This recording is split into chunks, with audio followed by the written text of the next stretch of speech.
গত 100 বছরের মধ্যে সবথেকে বড় সূর্যগ্রহণ হতে চলেছে। শুরু হতে চলেছে 2024 সালের প্রথম সূর্যগ্রহণ। 2023 সালের পর এবার কিন্তু 2024 সালেও গোটা পৃথিবীর মানুষ কিন্তু এক মহাজাগতিক বিরল ঘটনার সাক্ষী থাকতে চলেছে। তো কখন এই সূর্যগ্রহণ শুরু হবে, কোন কোন জায়গা থেকে এই গ্রহণটি দেখা যাবে, তার সাথেই ভারতবর্ষ এবং বাংলাদেশ থেকে এই গ্রহণটি কি দেখা যেতে পারে, ভারত ও বাংলাদেশের সময় অনুসারে কখন এই গ্রহণটি শুরু হবে এবং কখন শেষ হবে, একটানা কতক্ষণ পর্যন্ত এই গ্রহণটি চলতে পারে, তার সাথেই এই সময় গর্ভবতী মহিলাদেরকে কি কি সতর্কবার্তা মানতে হবে, তাছাড়া এই গ্রহণ চলাকালীন সময়ে গর্ভবতী মহিলাদেরকে কিন্তু বিশেষ কয়েকটি নিয়ম পালন করতে হবে। যদি নিয়মের ক্ষেত্রে কোনো ভুল ত্রুটি ঘটে যায় তাহলে কিন্তু গর্ভবতী মহিলাদের জীবনে নেমে আসতে পারে ভয়ঙ্কর বিপদ। তো এই বিষয়ে যে গুরুত্বপূর্ণ তথ্যগুলি চলে এসেছে, তো তাই কিন্তু আমি আজকে আপনাদেরকে জানিয়ে দিব এই ভিডিওটির মাধ্যমে। ভিডিওটি অবশ্যই শেষ পর্যন্ত দেখবেন এবং আপনার জেলার গ্রহণ সম্পর্কিত যে কোনো খবরের আপডেট সবার প্রথমেই পেতে হলে অবশ্যই চ্যানেলটিকে সাবস্ক্রাইব করে পাশে থাকা বেল আইকনটিকে প্রেস করে রাখবেন এবং আপনার জেলার নামটি নিচে কমেন্ট বক্সে জানিয়ে রাখবেন।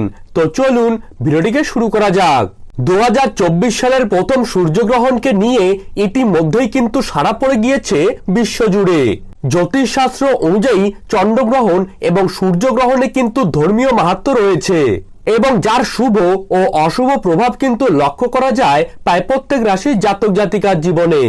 গ্রহণের আগে থেকেই কিন্তু সূতককাল শুরু হয়ে যায় এবং এই সূতককালের সময় থেকে শুরু করে গ্রহণ শেষ হওয়ার সময় পর্যন্ত সকলকেই কিন্তু প্রায় প্রত্যেকটি নিয়ম কানুন অত্যন্ত যত্ন সহকারে পালন করতে হয়।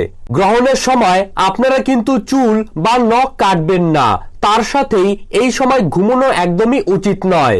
কারো সাথে ঝগড়া বা বিবাদ করলে এই সময় কিন্তু অশুভ প্রভাব পড়তে পারে।